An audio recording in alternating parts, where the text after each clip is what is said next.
All right, we're live. Everyone, if you're watching it on the recorded version, we'll get started in just a minute. Just for those that are live to get a notification.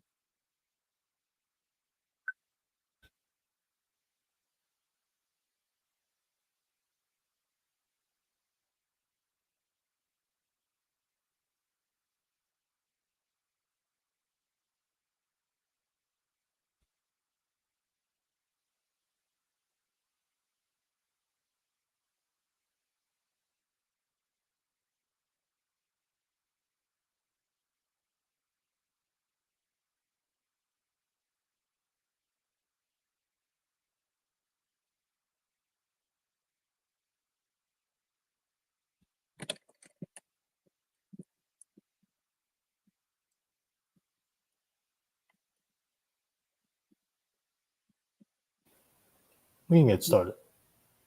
Okay.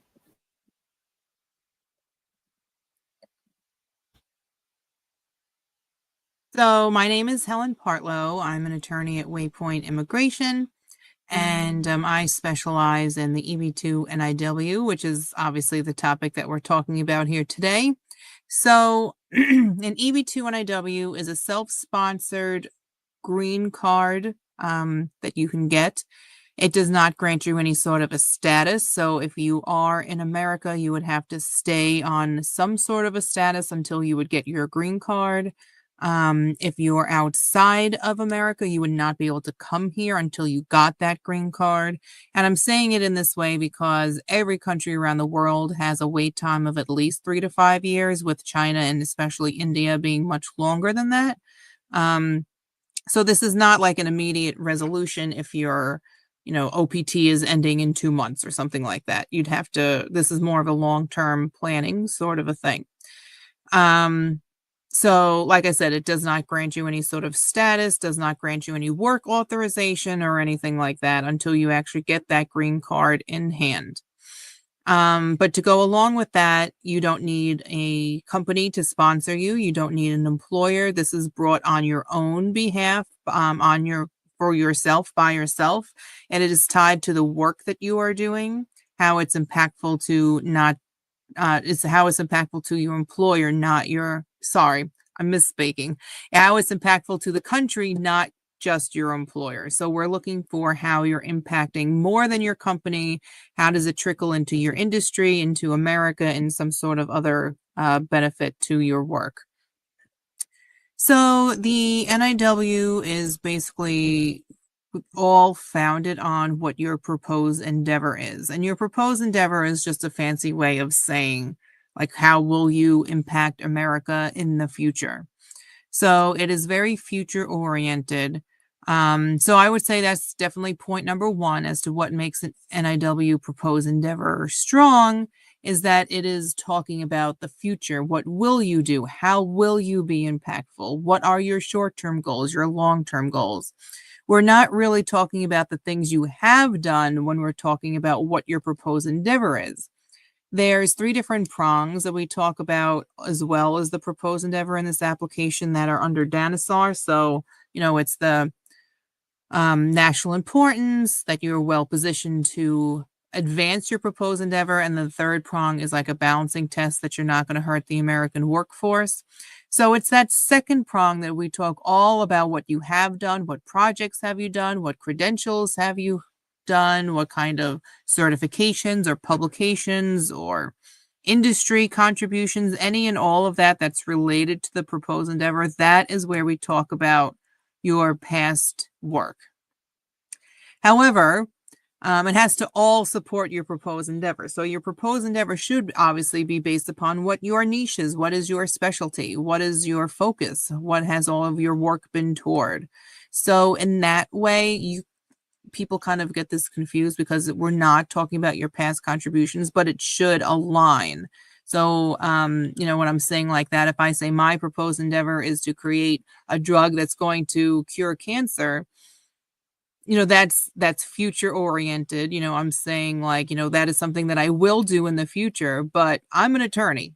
It has nothing to do with my background. So it doesn't make sense. So your proposed endeavor should make sense to you, but you should be talking about it in a future sort of a sense.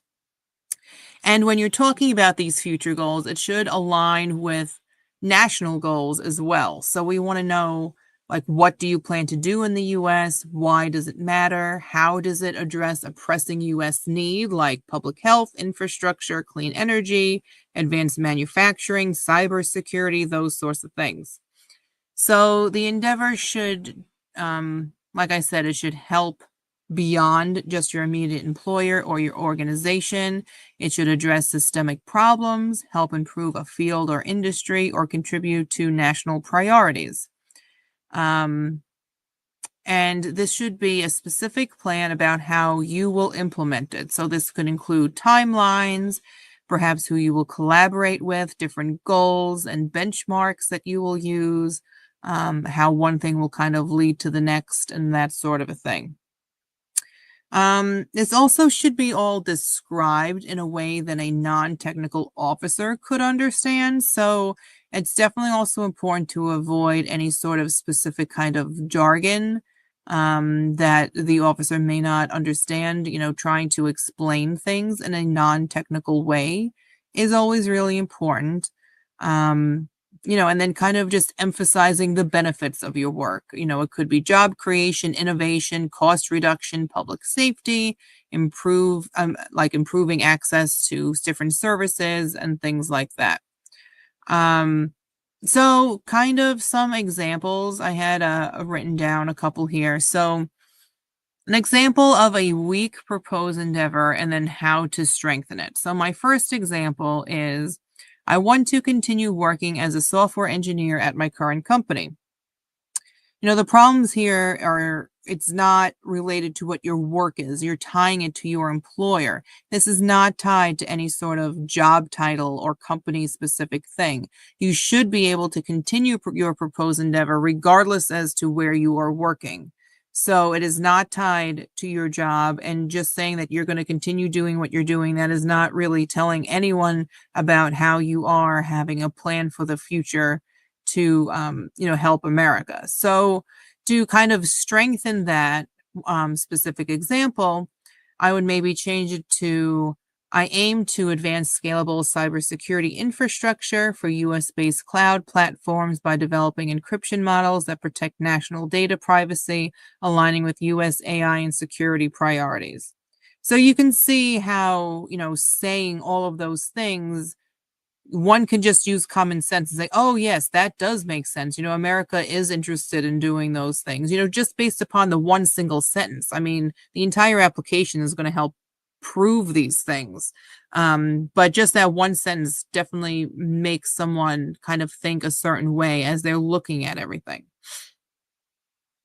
Another example I have is, I will start a consulting company in banking.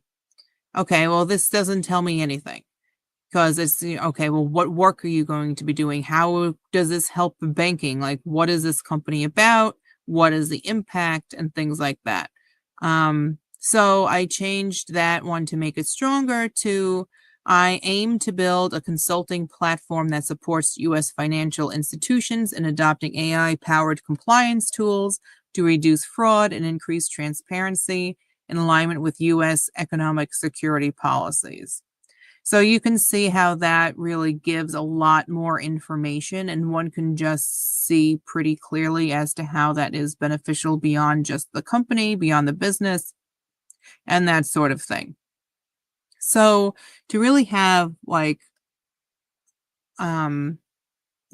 key ingredients for having a strong proposed endeavor is having clear and specific goals tied to these U.S. priorities. To have evidence that's of capability and a realistic plan. So, if you say like, oh, I'm going to cure cancer, like, okay, that is, everyone wants to do that. How are you going to do that? How are you going to, help progress towards that? Kind of answering those kind of questions. The language you use should connect your expertise to these national benefits and aligning with different federal initiatives and things like that.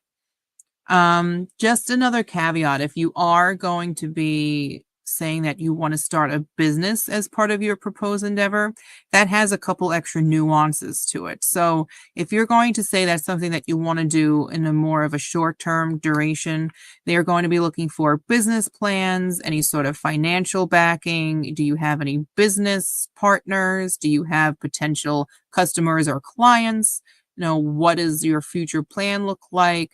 And they also now want to make sure, getting a business is not enough in and of itself. Like if you were to say, I'm going to start a bakery, the bakery is obviously going to have economic impact, but the work of the business has to also be in the national interest. So opening up a bakery, on the corner of, Main Street and wherever you live, that's not really having that big of an impact beyond just your small town and your community. They're looking for something bigger than that. So if you're going to say something like, I want to grow a bakery business, that's not going to work. But if you did a bakery business and it was more like, I plan to expand a US-based food manufacturing initiative that addresses supply chain vulnerabilities by developing automated shelf-stable nutrition products for emergency response systems.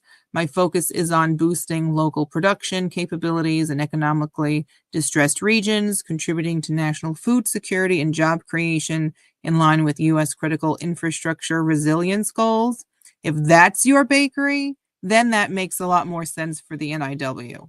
So you're addressing national priorities. It's going beyond just your company. You're really, that's not really like a bakery in the sense of what people normally think of it. That's really like a business that has to do with more supply chain and manufacturing sort of things and, emergency response and whatnot. But you can see that if that was someone's proposed endeavor, how that is obviously more than just a bakery and helpful to, the country as a whole. Another proposed endeavor I see a lot is that I want to be a teacher, or I want to help students as a teacher. I am a teacher or a graduate teaching assistant. I see a lot of teaching assistant type of people that are doing it while they're in school, and they say, oh, I want to continue to teach. So Data SAR pretty much says that teaching is not impactful beyond just the classroom to a national scale. So if that is, what you're kind of thinking, to make it stronger for the NIW, something like, I intend to lead national initiatives to develop digital upskilling and vocational training programs for high school graduates in regions with declining manufacturing. This program will support U.S. economic competitiveness by preparing students for jobs in AI, robotics, critical trades, sectors identified by the federal and state policies as essential to maintaining national strength. So in that way, that's not just teaching high school science. That is, targeting something that America is saying, we need this specifically. And, this is where we're kind of lacking, and is helping to solve a problem.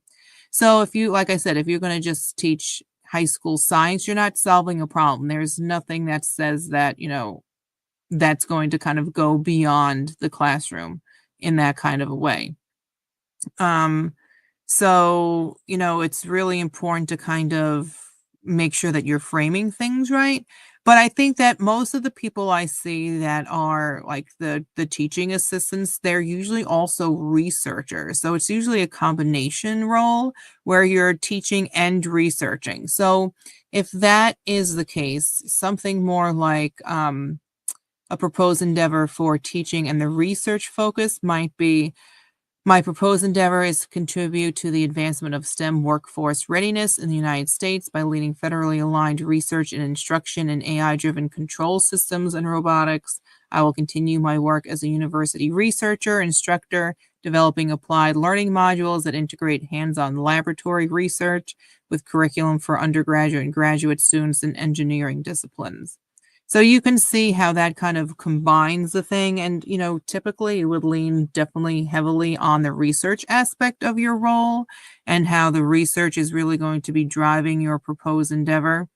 By saying things like by doing peer review research, academic collaboration, mentorship, maybe some other things, along those lines, like conference presentations as part of that role. That's really what we're kind of looking for this kind of a proposed endeavor. So teaching in and of itself, like high school history teacher or something like that, does not really align to what a strong proposed endeavor would be. And, I have gotten some assessments lately that are kind of in questionable roles, and it really does depend upon the administration. So I had gotten an assessment. I was just doing a bunch of those yesterday, and one was on like gender policy research and things like that. And that is kind of questionable to me whether or not that would be successful, just because the Trump administration does not seem to want to push any of that kind of research or agendas and things like that, as far as like gender equity or, things along those lines. So under Biden, I think that would have been a strong proposed endeavor to continue researching or advancing those sorts of things and to how to implement them in various aspects of the country. And I'm not exactly sure. I don't recall exactly how they plan to maybe, use that in what kind of a context. But, I could definitely see that could have worked a couple years ago. But right now, I definitely think that that's a little bit weaker. Another example is with clean energy. So clean energy, definitely would have pushed through with green light pretty quickly, I would say, under Biden, depending upon what it was. But, clean energy and those sorts of initiatives were very much a part of that presidency. And now under Trump, we're still getting approval. So this one is a little bit trickier because, we kind of frame it differently, because this government wants to know more about how is it helping America, not necessarily helping the environment. So I had gotten an approval done for someone in solar energy, showing how it's helping maintain energy in, independence. So because, Trump is very much wanting to not depend upon other countries and putting America's first and trying to not, again, just not relying on other countries for oil and things like that. So kind of framing it in a different way, instead of saying how it might, help the environment and have those other kind of health benefits along with it, kind of focusing how he also just helped with the energy independence aspect. So, your work can have multiple different kind of avenues of benefits, and some avenues are just of more interest under different administrations. So, something like that, clean energy, can still work, even though it's more of a democratic kind of initiative than a Republican initiative. But like I said, it still can be approved. We just got that one approved, since Trump had been in office. So, and that was approved without an RFE even. So, yeah, so I guess those are a lot of the ones I see. I see a lot of cybersecurity, a lot of people in AI and tech. I get some people in finance, researchers. I always think that things that are related to public health is also really important, because that's kind of easy just for people to see how you're improving diagnostics or treatments or biomedical devices. Supply chain is also really good. Anything to do with like critical infrastructure, engineering, civil engineering, pharmaceuticals, things like that. Those are all areas that we do find that people can have a strong proposed endeavor. But again, I just want to make sure that as I'm describing this, the officer is looking at you. They're not evaluating your company. They are not evaluating your field. So I'm saying these fields as examples, but they're looking at what are you doing within those fields. Everyone knows that advancing public health is important, but how are you advancing public health? Like, how are you capable of doing that as an individual within your field? So no one is questioning whether these fields are important. People are questioning if you within the field are important to make that impact beyond the employer. So obviously all of this is just, general information. I don't really know anyone specifically. We can open it up to comments, but I would definitely want to have like a consultation to know any about like specific kind of individual advice. This is all just general knowledge and information, sort of stuff. But if you have any comments, you can write that in there and we can take a look. Is it necessary to have business ownership in a U.S. entity?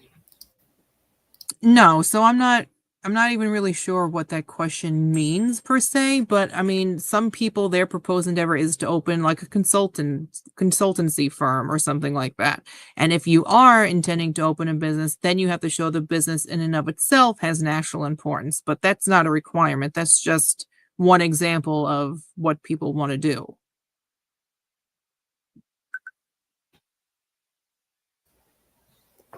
I don't see any other questions.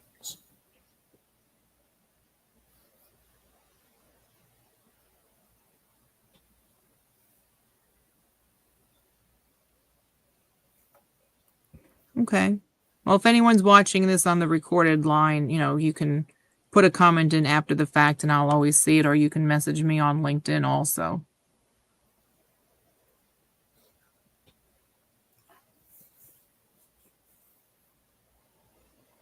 Our firm does consultations, of course, for EB-2 NIW. We do EB-1A. Pretty much any sort of a consultation that we only represent individuals. We do not represent companies or anything like that. So we're for, the individual immigrant and the issues that faced you specifically. So we have different consultation types on our website. Could be just career planning, like maybe you're really early on and you're not sure what kind of options are available to you. We can kind of go over your profile and see, maybe O1 is possible, maybe it's not, maybe you should aim for something else, maybe you should do EB-1A or you should do an NIW, kind of looks at everything. We also we have like an other, so if you have, anything else that just doesn't fit into a nice little neat box on there, we do things that if you are laid off and you are an H-1B holder, that is something that we have a free resource on our website on that, answers a ton of questions that a lot of people have. So you can kind of get some information there. There's the free download guide that we have available. We also do free assessments for EB-1As and EB-2 NIW. So, if you think that you qualify and you want to kind of get a better idea as to how strong your profile looks, we're happy to look at that. Otherwise, definitely it's always good to have a conversation because there's only so much I can tell from those questionnaires and from the resume. I always usually have a lot of follow-up kind of questions. So consultations are also really good to get that, conversation going. Is advancing automotive technology a national importance under Trump administration? Yeah, so, automotive technology, if you're talking about like safety items and different kind of devices within the different, aspects of a car or, any sort of automotive, is good. It's a little bit trickier if you're talking about like EV vehicles, just because that is not quite as strong. Like I have to maybe like think about that one. But if it has to do with like obtaining the minerals needed for these batteries and things like that, so that's a really general question, and I'd have to know more about maybe what you are specifically doing in that realm to kind of gauge it better. Any guidance related to the number of expert opinion letters we should submit? Yeah, so typically our firm does about 3 or 4. I look to get about 1 or 2 from a supervisor or manager at your current job and maybe from your past job. I like to get an academic letter if it makes sense. If you have recently been, graduated and you're recently been in school and you did a project or something like that with a professor, we can kind of discuss your degree.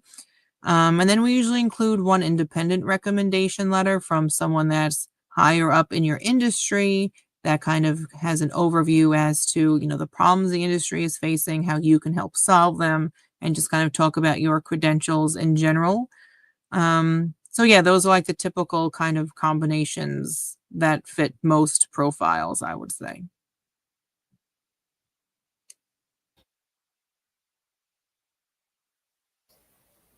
Don't see any other questions. Okay. Well, we can end it a few minutes early if no one has anything else to add. I would just say when you're looking at your proposed endeavor, make sure it is future oriented. You're discussing short-term goals, long-term goals. You can just say what kind of methods you're going to use, techniques and technologies and to implement these things. You can tell things in different steps. And yeah, so when you are describing the proposed endeavor, I would just kind of keep all these things in mind. Great. Thanks, Aaron. All right, thank you.